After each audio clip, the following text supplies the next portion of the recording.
जय श्री महाकाल। नमस्कार दोस्तों, मैं एस्ट्रो कमल कुमार अग्रवाल दिल्ली से वैदिक ज्योतिषी हूँ और आज श्री पाटन वाले गुरुजी की कृपा से हम यहाँ पे आए हैं और मुझे लगता है कि शांतिपूर्वक सारे भाई बहन सुनेंगे तो ज़्यादा अच्छा लगेगा। तालियां भले ही मत बजाना प्लीज़।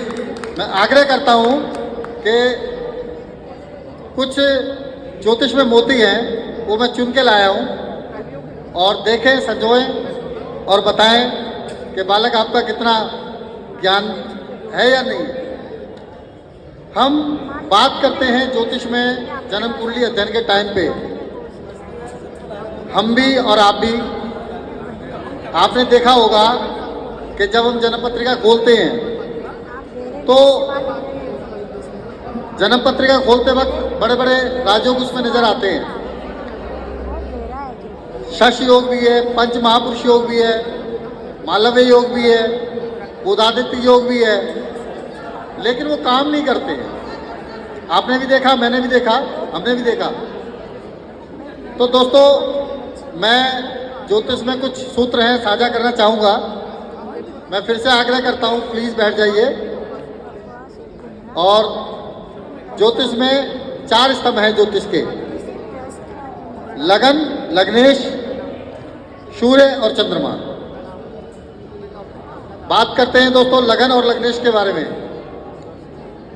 लगन और लग्नेश क्या है?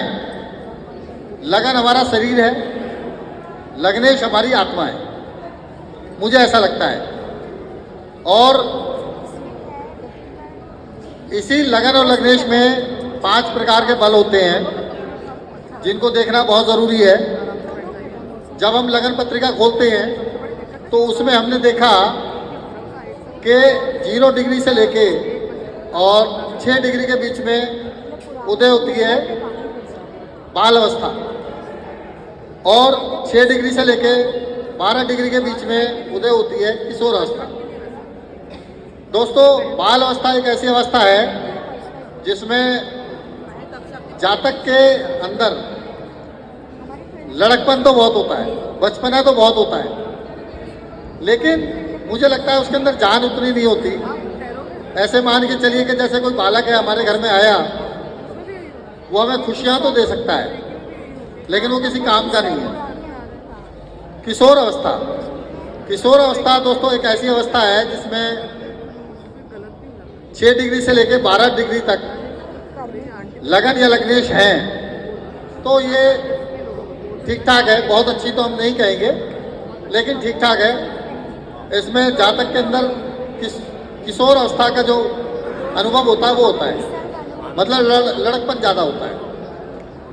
अब आगे 12 डिग्री से लेके 18 डिग्री के बीच में जो लगन उदय हो रही है या लग्नेश उदय हो रहे हैं, वो हो गए युवा अवस्था के। युवा अवस्था में हमें एक चीज़ देखने को मिली कि जातक के अंदर हिम्मत बहुत है, ताकत बहुत है और हौसला बहुत है। और ये युवा अवस्था जो है दोस्तों, ये सबसे बेहतर मानी गई है लगन पत्रिका के हिसाब से। उसके बाद 18 डिग्री से लेके 24 डिग्री के बीच में हो गई वृद्ध अवस्था। वृद्ध अवस्था एक ऐसी अवस्था है कि जिसमें जातक के पास ज्ञान भी होता है, धैर्य भी होता है और समझ भी होती है, लेकिन जिस्मानी ताकत थोड़ी कम होती है। उसके साथ साथ बात करते हैं मृत अवस्था। मृत अवस्था दोस्तों एक ऐसी अवस्था है 24 डिग्री से लेके 30 डिग्री तक। इसमें जातक के पास समझ बहुत अच्छी होती है लेकिन ताकत बिल्कुल नहीं होती। उसी प्रकार से हम ये कह सकते हैं कि लगन पत्रिका में अगर 24 डिग्री के से लेके और 30 डिग्री के बीच में किसी की लगन पत्रिका है या उसका लग्नेश है, तो मुझे लगता है कि लगन पत्रिका काफ़ी कमज़ोर हो जाती है, ऐसा मुझे लगता है। इसके बाद में कई चीज़ें हमें और भी देखनी चाहिए, जैसे लग्नेश 6ठे, 8वें, 12वें में घर में चले गए, कड़ा संघर्ष देते हैं। इतना संघर्ष देते हैं कि जातक काफ़ी निराश और हताश रहता है। लगन में छठे, आठवें और 12वें घर के मालिक अगर बैठ जाते हैं तो भी लगन पत्रिका काफ़ी कमज़ोर हो जाती है, ऐसा मुझे लगता है। क्यों? क्योंकि जातक के पास हौसला भी है, हिम्मत भी है, लेकिन छठे, आठवें घर के जो मालिक हैं उसे बार बार जीवन में पीछे खींच लाते हैं, तो वो चाहकर भी बेचारा कुछ कर नहीं पाता। हाँ, छठे घर में अगर जातक जाता है या 12वें घर में उसका लग्नेश जाता है तो मुझे लगता है कि ऐसा जातक अगर अपने जन्म स्थान से दूर जाके कार्य करे तो मुझे लगता है काफ़ी वो सफलता प्राप्त करता है, जिसका लग्नेश छठे घर में और 8वें घर में या 12वें घर में मौजूद है। इसके साथ साथ लगन में पापी ग्रह बैठ जाएं, मान लीजिए शनिदेव बैठ गए, तो जीवन में काफ़ी हताशा और निराशा देती ही हैं। इसी निवेदन के साथ अपना वक्तव्य दोबारा चालू करता हूँ। हम लगन और लग्नेश की बात कर रहे थे। लगन में अगर कोई पापी ग्रह बैठा है तो मुझे लगता है दोस्तों काफ़ी जीवन में कड़ा संघर्ष हो जाता है जातक के। जैसे खासकर शनिदेव अगर किसी के लगन में बैठे हैं तो ऊंचाइयों पर तो ले जाते हैं, लेके जाते हैं, ये और बता रहा हूँ मैं। लेकिन शनि चले जो शनिश्चर, 3 दिन का काम 13 महीने में भी पूरा नहीं होता, उसको शनि बोलते हैं। तो जातक हताश रहता है, निराश रहता है, परेशान रहता है, लेकिन काम 99 पे जाके जातक के हो जाते हैं। मैं शनिदेव को खराब नहीं बता रहा हूँ, ये बात और भी है। मान लीजिए किसी के लगन में राहुदेव बैठ गए, अगर राहु मित्र क्षेत्रीय हैं और उच्च राशि में बैठे हैं जब, तो जातक को बहुत तेज दिमाग देंगे, बहुत आगे लेके जाएंगे। लेकिन अगर इसके विपरीत है, राहु अगर लगन में बैठे हैं, शत्रु राशि में बैठे हैं या किसी पापी ग्रह से दृष्टि बैठे हैं, तो मुझे लगता है यही राहु जीवन में पीछे ले जाने का कार्य भी जातक को करते हैं और जीवन में हर जगह परेशान, निराश और हताश करते हैं। और राहु की जब दशा आ जाएगी तब उससे बहुत परेशान करते हैं, ऐसा मुझे लगता है। उसके बाद केतु एक सेंटेंस है ज्योतिष में, आप सभी ने सुना होगा जरूर, कि केत छुड़ावे खेत। ऐसा क्यों कहते हैं? उसका मैं आज पहली बार मंच पे उदाहरण देना चाहता हूँ। केतु एक ऐसा ग्रह है कि जो पापी की संज्ञा में नहीं आता। हम मानते हैं, मैं भी मानता हूँ, पापी मानता हूँ केतु को, लेकिन केत छुड़ावे खेत क्यों कहते हैं? कि केतु धड़ है और राहु मस्तिष्क है।